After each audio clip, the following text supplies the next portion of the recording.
नमस्कार, मैं डॉक्टर संतोष बिष्ट एक बार फिर आपका स्वागत है हमारे इस खास oral health dedicated talk show में।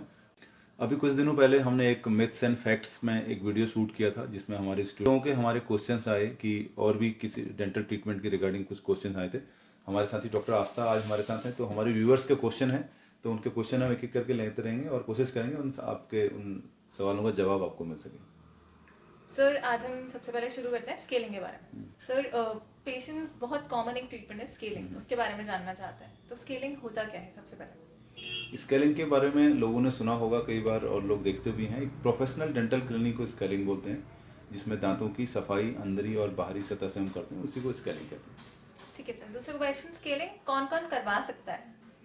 स्केलिंग दांतों को स्वस्थ रखने का एक मेजर है, एक तरीका है। तो किसी भी एज में स्केलिंग कर सकते हैं जिनके दांत खराब लग रहे हो। कई इंडिकेशंस उसके होते हैं। तो पेशेंट को कैसे पता चलेगा कि उसको स्केलिंग की ज़रूरत है या उसको जाके अपने डेंटिस्ट से मिलना चाहिए? मतलब पेशेंट को क्या सिम्टम्स दिखाई देंगे? ओके, बहुत अच्छा सवाल हमारे व्यूअर्स की तरफ से हमारे पास आया कि स्केलिंग क्यों करानी है और कब करानी है, कैसे हम उसको समझ सकें। अगर खुद से आपको लगता है कि आपके मुंह से दुर्गंध आ रही है, या फिर कभी अचानक ब्रश करने में आपको लगता है कि मसूड़ों से ब्लड आ रहा है, और या आपको लगता है कि दांतों में पीलापन बाहरी सतह से दिख रहा है, तो तब आप अवश्य स्केलिंग करा सकते हैं। अपने नज़दीकी डेंटिस्ट को आप दिखाएं और स्केलिंग करा सकते हैं। और सर, स्केलिंग के बाद, जैसे प्रोफेशनल स्केलिंग कराने के बाद क्या क्या प्रिकॉशंस रखने पड़ेंगे पेशेंट को? देखिए, स्केलिंग जिस वजह से आपने स्केलिंग करा रहे हैं उस वजह को आपको हटाना पड़ेगा। मतलब कि अगर आप कुछ टोबैको या फिर कोई च्यूइंग हैबिट आपकी है जिसकी वजह से स्टेन है और आपको स्केलिंग करानी पड़ रही है, तो वो आपको डिसकंटिन्यू करना पड़ेगा और अपने ब्रशिंग हैबिट्स में आपको बदलाव लाना होगा।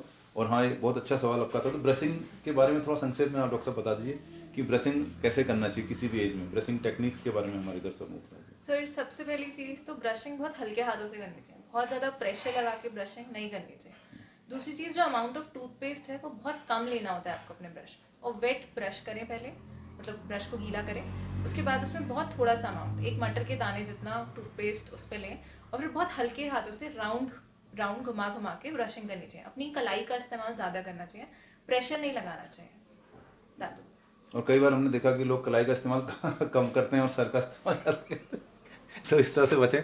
डॉक्टर साहब ने आपको बताया कि स्केलिंग से आप कैसे बच सकते हैं, कैसे आप रेगुलर ब्रशिंग कर सकते हैं। तो अब अगला सवाल डॉक्टर साहब हमारे व्यूअर्स का किसी का। सर, अगर पेशेंट स्केलिंग नहीं कराता, अवॉइड कर देता है, तो क्या इससे कुछ नुकसान भी हो सकते हैं? जैसे पेशेंट्स कहते हैं कि बहुत ज़्यादा कैलकुलस था, फिर हमने स्केलिंग कराई तो दांत हिलने से लगे, या कई बार उन्हें ऐसा लगता है कि दांतों में गैप आ गया। तो ऐसा हो सकता है क्या स्केलिंग से? हाँ, ऐसा लोगों के सवाल होते हैं, लेकिन ये फिर से एक बार यही कहेंगे कि ये एक भ्रम है, भ्रांति है। जब दांतों के ऊपर एक लेयर जम जाती है जिसे हम प्लाक और फिर हार्ड होने पर कैलकुलस कहते हैं, जब कैलकुलस की मोटी लेयर हम स्कैनिंग के दौरान हटाते हैं तो पेशेंट को कुछ दिन तक स्वाभाविक तौर पर मसूड़ों में खालीपन लग सकता है, दांतों के बीच में खालीपन लग सकता है और कुछ दिन तक सेंसिटिविटी हो सकती है। आपने एक सवाल और किया था कि अगर स्केलिंग डेंटिस्ट ने रिकमेंड किया है और हम स्केलिंग ना कराएं तो क्या नुकसान होगा। इस स्थिति में अगर आप स्केलिंग नहीं कराते हैं, पोस्टपोन करते हैं, या फिर लंबे समय तक दांतों की स्थिति ऐसे ही बनी रहती है, तो कैलकुलस और बढ़ता रहेगा और कैलकुलस के नीचे बैक्टीरियल कॉलोनी ग्रोथ करती है, जिसकी वजह से मुंह से दुर्गंध आती है और ब्लीडिंग गम्स की प्रॉब्लम हो सकती है। लॉन्ग टर्म में एक जिंजिवाइटिस तो इनिशियल स्टेज होती है, उसके अलावा पेरियोडोंटाइटिस की स्थिति आ सकती है जब आपके जबड़े की हड्डी भी गलना शुरू हो जाती है। और सर, क्या systemic illnesses like diabetes, blood pressure, cardiac patients, जो लोग ऐसा कुछ मेडिकेशन खाते हैं रेगुलरली, वो लोग स्केलिंग करा सकते हैं? सेफ है? जी, बहुत अच्छा सवाल आपका ये है। अगर आप किसी प्रकार के किसी मेडिकेशन पे हैं, आप डायबिटिक हैं, हाइपरटेंसिव हैं, तो स्केलिंग एक मिनिमल इन्वेसिव प्रोसीजर है। इनफैक्ट ये किसी भी एज में और कोई भी पेशेंट किसी भी थेरेपी को ले रहा हो तो वो करा सकता है। हाँ, अगर आप थायराइड की या फिर ब्लड शुगर की कोई दवा ले रहे हैं तो उसकी वजह से कई बार सलाइवेशन कम होता है, जीरोस्टोमिया या कुछ ऐसी परिस्थिति होती है। स्केलिंग से पहले आपको अपने डेंटिस्ट को बताना चाहिए और बहुत इजीली ये सब चीज़ें मैनेज हो जाती हैं और आप करा सकते हैं। सर, जिन पेशेंट्स को ऐसा महसूस होता है कि मसूड़ों में दर्द हो रहा है, या ऐसा खुजलाहट हो रही है या स्वेलिंग हो रही है, क्या उनमें भी स्केलिंग की ज़रूरत हो सकती है? जी, निश्चित तौर पर मसूड़ में जब माइक्रोफिल्म जम जाती है, लेयर जम जाती है कैलकुलस की, तो इसकी वजह से भी इरिटेशन होती है, मसूड़ों में खुजलाहट हो सकती है, ब्लीडिंग गम्स, हमने ऑलरेडी बताया कि ब्लीडिंग गम्स हो सकते हैं, तो उन लोगों को भी स्केलिंग करानी चाहिए।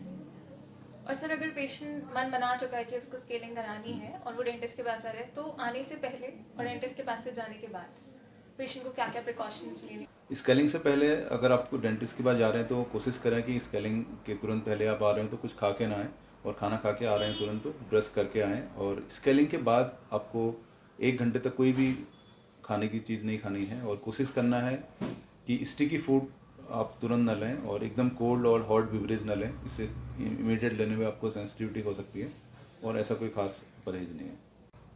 सर स्केलिंग को लेकर पेशेंट्स के मन में बहुत सारी मिथ्स भी होती हैं, मतलब बहुत सारे कंफ्यूजन्स होते हैं। आप एक एक करके प्लीज एड्रेस कर दीजिए सारे कंफ्यूजन्स को। स्केलिंग को लेके बहुत सारी और भी भ्रांतियां हैं। जैसे कई लोगों को लगता है कि स्केलिंग कराएंगे तो हमारे दांत कमज़ोर हो जाएंगे, या दांतों की बाहरी सतह घिस जाएगी और दांतों में ठंडा पानी लगेगा या गर्म पानी लगेगा, या फिर हमारे दांत कमज़ोर हो जाएंगे। ये सब एक पूर्णतः भ्रांति है, ऐसा कुछ नहीं होता।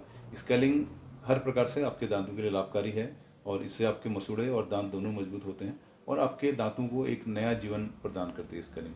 तो ये थी आज हमारी स्केलिंग से जुड़ी हुई खास जानकारियाँ आपके लिए। अगर आपका डेंटिस्ट आपको रिकमेंड कर रहा है स्केलिंग कराने के लिए, तो आप जरूर अपने दांतों की स्केलिंग कराएं, इससे आपके दांतों की लाइफ बढ़ेगी। ओरल हेल्थ से जुड़ी हुई इसी प्रकार की जानकारियों के लिए आप हमारे इस चैनल को सब्सक्राइब करें, ताकि आपको आने वाली वीडियोस समय पर मिलते रहें। Thank you.